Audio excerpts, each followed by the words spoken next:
Assalamualaikum warahmatullahi wabarakatuh. Hari ini saya akan menyampaikan mengenai materi implementasi pendidikan dan promosi kesehatan di mata perkuliahan Pendidikan Kesehatan dan Promosi Kesehatan yang nantinya dapat diaplikasikan kepada keperawatan keluarga, komunitas, dan juga individu. Adapun tujuan dari kegiatan ini adalah diharapkan seluruh mahasiswa mampu dalam melakukan praktik pendidikan kesehatan atau promosi kesehatan, baik itu kepada individu, keluarga, kelompok khusus, masyarakat, secara baik dan benar. Adapun tahap dari pelaksanaan pendidikan kesehatan ataupun promosi kesehatan, yaitu yang pertama adalah persiapan dari kesiapan petugas atau perawat. Kenapa itu harus dilakukan? Karena ketika kita melakukan pendidikan kesehatan, aspek kesiapan perawat sangatlah penting sehingga dalam rangka untuk menghindari terjadinya hambatan dalam proses pelaksanaan pendidikan kesehatan. Contohnya yaitu seperti kesiapan dari segi mental ataupun juga fisik, sehingga bisa mempengaruhi jalannya pelaksanaan pendidikan kesehatan. Misalnya kita dalam keadaan atau posisi marah, bad mood, ya, tidak tenang, galau atau sebagainya, sehingga dalam saat melakukan pelaksanaan pendidikan kesehatan otomatis tidak dapat berjalan dengan lancar.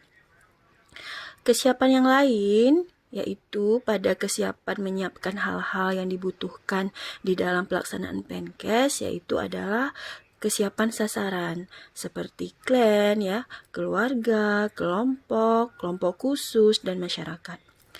Kliennya siapa, dengan kasus apa, itu penting kita kaji ketika kita akan melakukan pelaksanaan pendidikan kesehatan. Sehingga dalam melakukan pendidikan kesehatan dapat dilakukan dengan tepat dengan sasaran pada waktu melakukan pendidikan kesehatan. Selanjutnya, ketika klien sudah disiapkan atau sasaran sudah disiapkan, yang perlu kita siapkan lainnya adalah tempat. Nah, kita akan menentukan tempat di mana pelaksanaan saat melakukan pendidikan kesehatan.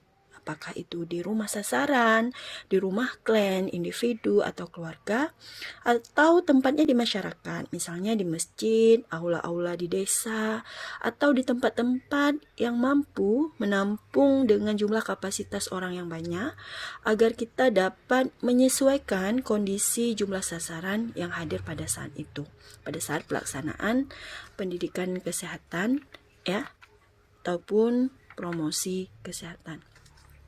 Selanjutnya adalah waktu. Mengapa waktu sangat penting kita siapkan? Karena ketika kita akan melakukan pendidikan kesehatan, kita harus mengetahui atau menyesuaikan keadaan waktu dari sasaran atau klien, ya, yang mau kita ajak di dalam atau saat melakukan pendidikan kesehatan.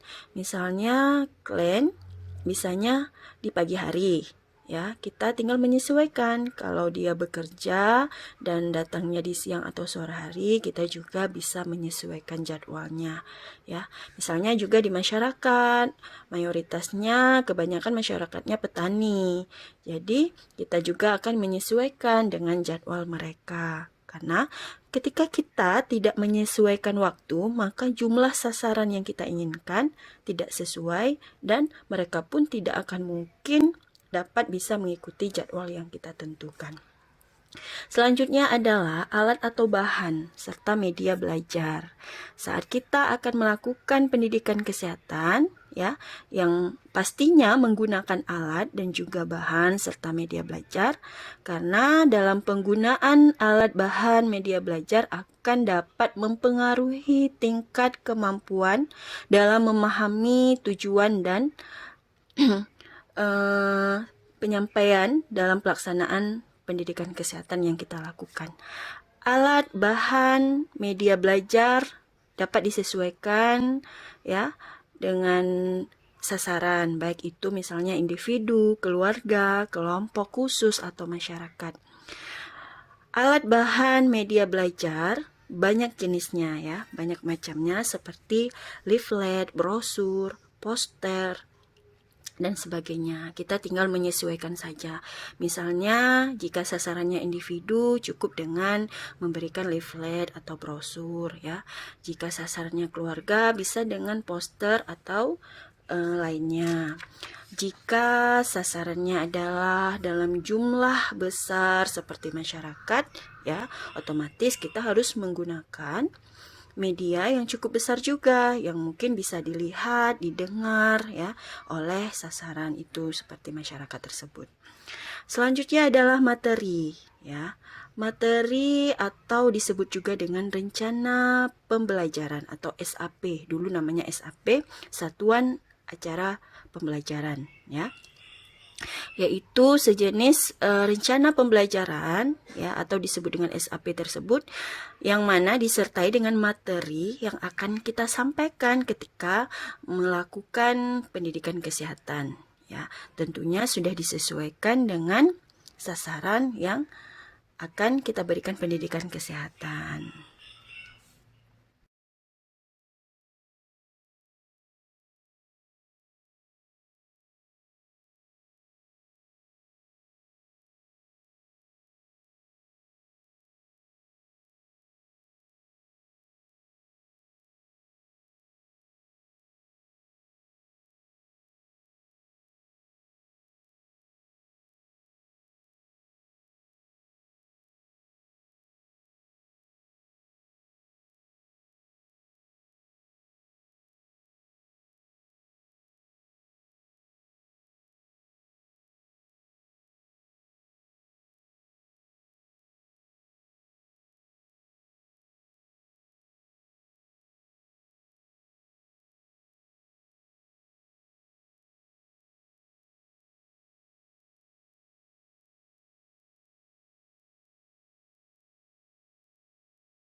Adapun tahapan dalam pelaksanaan pendidikan kesehatan atau promosi kesehatan lainnya adalah fase orientasi ya.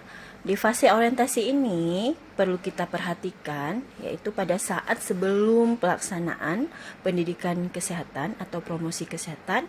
Yang pertama adalah perkenalan dan memberi salam. Sebagai contoh saya akan praktikkan misalnya kliennya seorang laki-laki berusia 50 tahun ya. Kita praktikkan. Assalamualaikum Bapak, perkenalkan nama saya Sri Rizky. Yaitu ya, begitu cara memperkenalkan diri, lalu memberi salam, lalu kita akan memperkenalkan diri, nama kita ya. Assalamualaikum Bapak, perkenalkan nama saya Sri Rizky. Seperti itu kira-kiranya. Selanjutnya kita akan menanyakan nama dari klien tersebut atau pasien tersebut. Saya ulangi praktiknya. Assalamualaikum, selamat pagi, siang atau sore. Perkenalkan nama saya Sri Rizky, saya dari Stikes Seramo Barat. Lalu kita akan menjelaskan tujuan kita, yaitu tujuan dari pelaksanaan atau kehadiran saya hari ini adalah saya akan memberikan pendidikan kesehatan atau promosi kesehatan atau penyuluhan ya. Tentang apa misalnya, silahkan disampaikan. Kalau ada praktiknya silahkan kita sampaikan. Misalnya ada kegiatan praktik membuat oralit, bagaimana cara membuat oralit, atau praktik mengenai hal-hal yang nanti akan dipraktikkan kepada klien kita tersebut. Setelah menyampaikan tujuan, kita akan menyampaikan kontrak waktu ya. Bapak, kira-kira waktu yang akan saya berikan adalah selama 1 jam. Apakah Bapak setuju atau bersedia? Nah, jadi di sini berapa lama kita akan menyampaikan pendidikan kesehatan, tetapi kita harus punya standar karena apa yang kita sampaikan harus sesuai dengan kebutuhan yang mau kita sampaikan tersebut. Kemudian sampaikan tempatnya. Ya, mau di sini ataupun di mana, dan selanjutnya kita harus dapat menggali perasaan klien tersebut ya. Perasaan klien saat itu. Misalnya, Bapak bagaimana perasaannya hari ini? Apakah semalam atau kemarin ada keluhan atau hari ini sudah membaik? Nah, kira-kira seperti itu. Nah, itu bisa ditanyakan oleh kita. Baiklah, saya praktikkan lagi ya dari awal. Assalamualaikum warahmatullahi wabarakatuh. Selamat pagi Bapak. Salam sejahtera bagi kita semua. Perkenalkan, nama saya Sri Rizky. Saya dari Stikes Ramo Barat. Sebelumnya saya ingin tanyakan terlebih dahulu, Bapak namanya siapa? Adapun tujuan kedatangan saya hari ini, saya akan menyampaikan sekaligus mempraktikkan cara membuat orali. Untuk waktu yang saya laksanakan hari ini kurang lebih setengah jam. Kira-kira Bapak bersedia? Untuk tempat bisa kita laksanakan di sini ya Pak, ataupun jika ada tempat lain silahkan Bapak sesuaikan. Bagaimana perasaan Bapak hari ini? Apakah sudah membaik atau sebaliknya? Nah, begitulah contoh sederhana di fase orientasi ini.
Kita lanjut ke fase kerja. Nah, pada fase kerja ini yang harus kita perhatikan adalah bagaimana melakukan yang namanya apersepsi dengan menarik perhatian sasaran, ya, baik itu klien, ya, keluarga, masyarakat, kelompok khusus.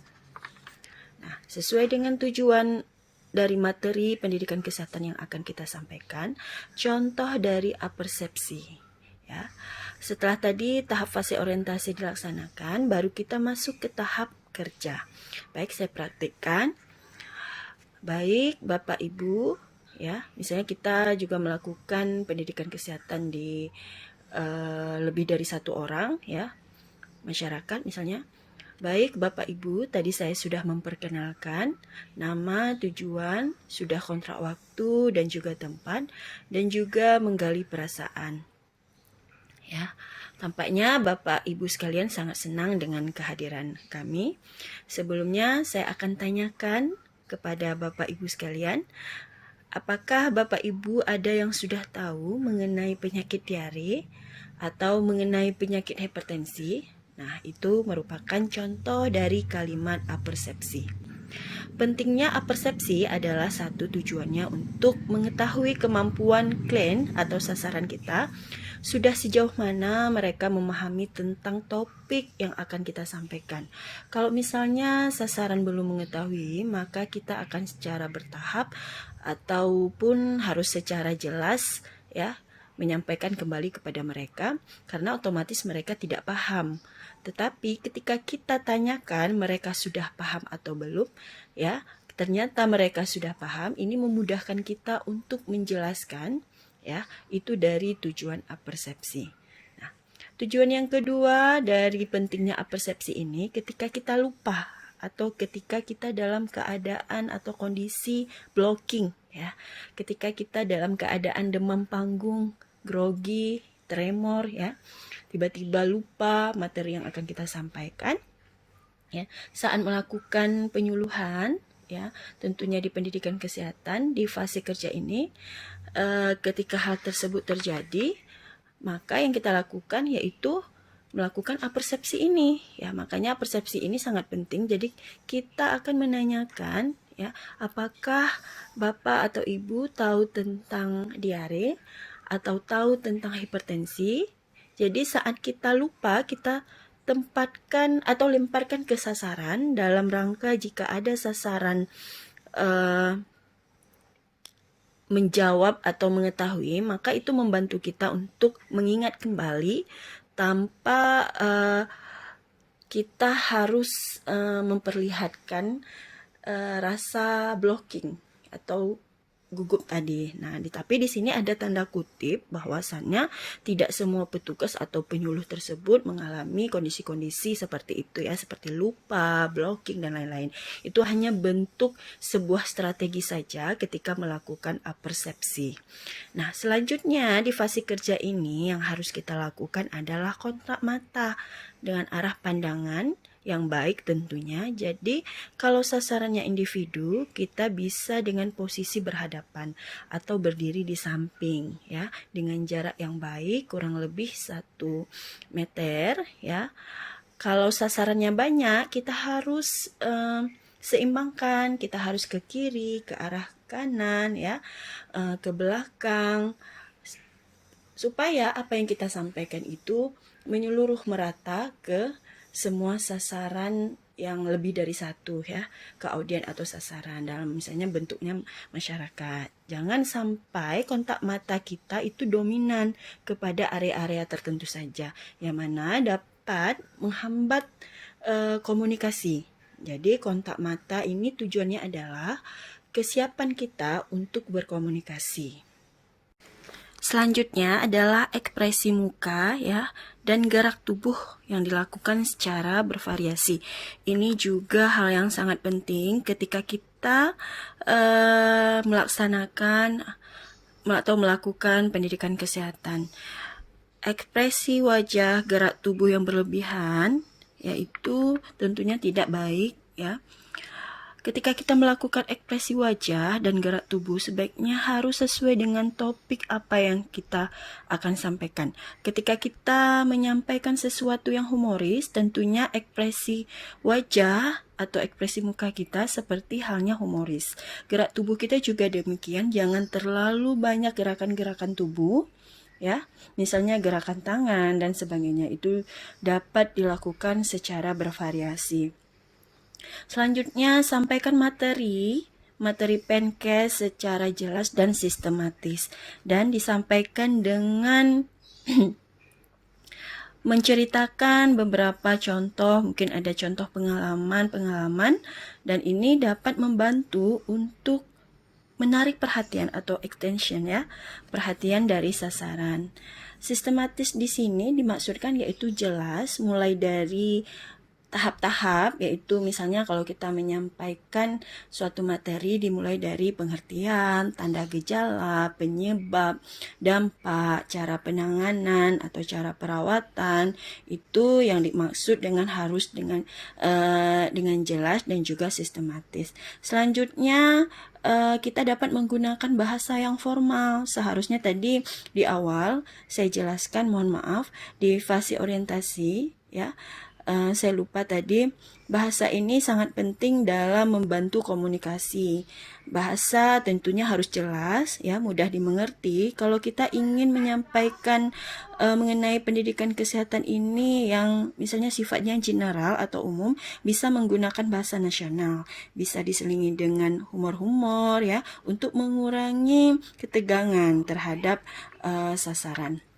Dan juga tentunya intonasi dalam bahasa juga secara bervariasi, dan nada tinggi, nada rendah harus juga diatur atau disesuaikan dengan topik. Misalnya kalau tentang dampak, tentunya intonasinya agak sedikit tinggi atau tegas agar sasaran lebih memahami ya. Gunakan media pendidikan kesehatan tentunya sudah diatur dengan tepat ya, sesuai dengan konteks materi yang akan kita sampaikan. Jadi media ini juga sangat penting ya, tadi sejak awal segera harus disiapkan sebelum melakukan pendidikan kesehatan. Kalau misalnya tujuan kita mempraktikkan, tentunya ada alat dan bahannya, juga disesuaikan dengan materi yang kita sampaikan. Selanjutnya, memfasilitasi kesempatan bagi sasaran seperti klien, keluarga, masyarakat dalam memberikan atau untuk memberikan umpan balik atau tanggapan atas materi dan kejelasan yang telah kita berikan. Misalnya contoh, Bapak, Ibu sekalian, tadi saya sudah menyampaikan beberapa materi. Bila ada yang kurang jelas, maka saya berikan kesempatan untuk bertanya. Atau tadi sejak awal kita sudah kontrak ya. Kita sampaikan kepada sasaran, misalnya nih, Bapak, Ibu sekalian, jikalau ada nanti yang kurang jelas, boleh di perjalanan saat penjelasan, silahkan Bapak, Ibu sekalian mengacungkan tangan untuk bertanya. Nah, begitu kira-kiranya ya. Jadi itulah beberapa contoh ketika kita akan melaksanakan PNKES. Nah, saya ulangi, saya praktikin sekali lagi ya. Baik Bapak Ibu sekalian, tadi saya sudah memperkenalkan diri, menyampaikan tujuan. Selanjutnya saya akan menyampaikan materi tentang misalnya diare atau hipertensi. Sebelumnya saya ingin tahu dulu apakah Bapak dan Ibu sekalian ada yang sudah tahu atau yang sudah paham mengenai apa itu diare atau apa itu hipertensi ya. Baik, kalau begitu jika belum tahu saya akan menjelaskan diare atau hipertensi. Diare adalah atau hipertensi adalah penyebabnya adalah, tanda gejalanya adalah dan sebagainya. Baik, Bapak Ibu sekalian, jika ada yang bertanya di tengah jalan, boleh mengajukan tangan, atau kita sepakati setelah penyampaian materi ini, dipersilahkan untuk bertanya. Nah, kira-kira seperti itu contohnya ya dalam pelaksanaan di fase kerja ini.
Tahapan berikutnya yaitu tahapan terakhir, ada fase akhir kegiatan atau fase terminasi.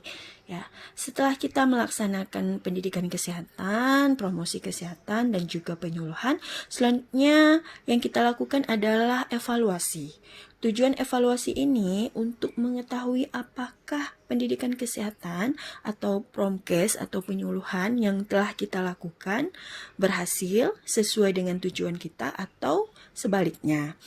maka kita harus melakukan evaluasi. Evaluasi di sini dapat berupa bentuk pertanyaan-pertanyaan yang disampaikan kepada sasaran kita terhadap materi-materi yang telah kita sampaikan, baik materinya kompetitif ataupun sifatnya praktik ya. Sebagai contoh, Bapak Ibu sekalian, tadi saya sudah menyampaikan tentang materi dan juga saya tadi sudah menjawab beberapa pertanyaan dari Bapak Ibu sekalian. Kali ini saya akan menanyakan kembali mengenai materi yang sudah saya sampaikan tadi. Baik, Bapak Ibu sekalian, pertanyaannya ada 3. Jika ada yang bisa menjawab, Bapak Ibu sekalian bisa mengacungkan tangan dan nanti saya akan berikan suatu hadiah. Ya, ini jika ada disediakan hadiah. Tentunya hadiah sudah disediakan sejak awal. Tetapi kita bisa memberikan reward ya dalam bentuk ucapan atau komunikasi kita kepada sasaran. Bukan berarti harus dalam bentuk uang, materi ataupun benda. Oke. Nah, contoh, Bapak Ibu, saya akan menyampaikan ya. Ada yang tahu apa itu hipertensi? Ya, atau ada yang tahu apa itu diare? Nah, lalu Bapak Ibu menyampaikan seperti yang sudah dijelaskan dengan baik dan benar, maka kita akan sampaikan kepada mereka, kepada sasaran. Nah, baiklah, dari jawaban Bapak Ibu sekalian, misalnya ada yang menjawab yang benar, kita sampaikan, misalnya kita akan memberikan reward dalam bentuk kata-kata. Baiklah, Bapak Ibu, terima kasih banyak sudah menjawab pertanyaan-pertanyaan dengan baik dan benar. Nah, itu adalah reward dalam bentuk ucapan ya. Tujuan kita harus sesuaikan dengan yang telah kita susun atau kita rencanakan di SAP ya. Jika direncanakan ada 4 tujuan, maka kita harus evaluasi 4 tujuan tersebut. Misalnya di tujuan ada yang pertama, sasaran harus mampu menjelaskan ya atau menyebutkan pengertian dari misalnya diare atau hipertensi. Maka itu harus kita tanyakan ke mereka. Nah, kita pertanyakan, apakah Bapak Ibu sekalian sudah paham atau tahu mengenai pengertian diare atau hipertensi seperti itu? Misalnya di SAP kedua ada menyebutkan mengenai sasaran diharapkan harus mengetahui penyebab atau tanda dan gejala. Nah, dengan demikian si sasaran juga diharapkan harus mampu, harus bisa menjawab, dan kita juga harus bertanya mengenai tanda dan gejala atau penyebab, misalnya diare atau hipertensi. Itu juga harus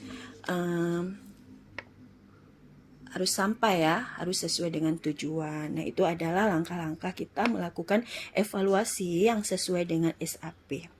Nah, keberhasilan atau tidaknya, misalnya ada 4 yang bisa dijawab atau tidak bisa dijawab, itu bisa dilakukan nantinya rencana tindak lanjut. Misalnya tadi kita sudah evaluasi ya.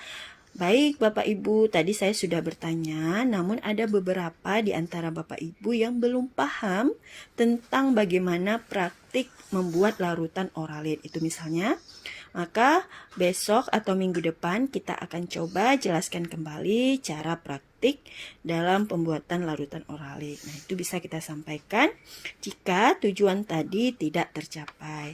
Kalau sudah tercapai ya tidak masalah, berarti kita berhasil dan kita bisa merencanakan tindak lanjut dalam penyampaian Penkes yang lainnya, misalnya mengenai materi lain ya, karena tadi materi mengenai diare atau hipertensi sudah berhasil ya, sudah sesuai dengan tujuan yang telah kita rencanakan di SAP, maka kita bisa membuat rencana tindak lanjut untuk Penkes yang lainnya. Selanjutnya yaitu mengatur kontrak ya. Kontrak pertemuan berikutnya yaitu tadi misalnya kita bisa membuat janji dengan sasaran kita untuk kedepannya, baik itu waktu, tempat, ya, topik, ya, untuk kedepannya untuk melakukan Penkes yang lainnya dengan judul yang berbeda.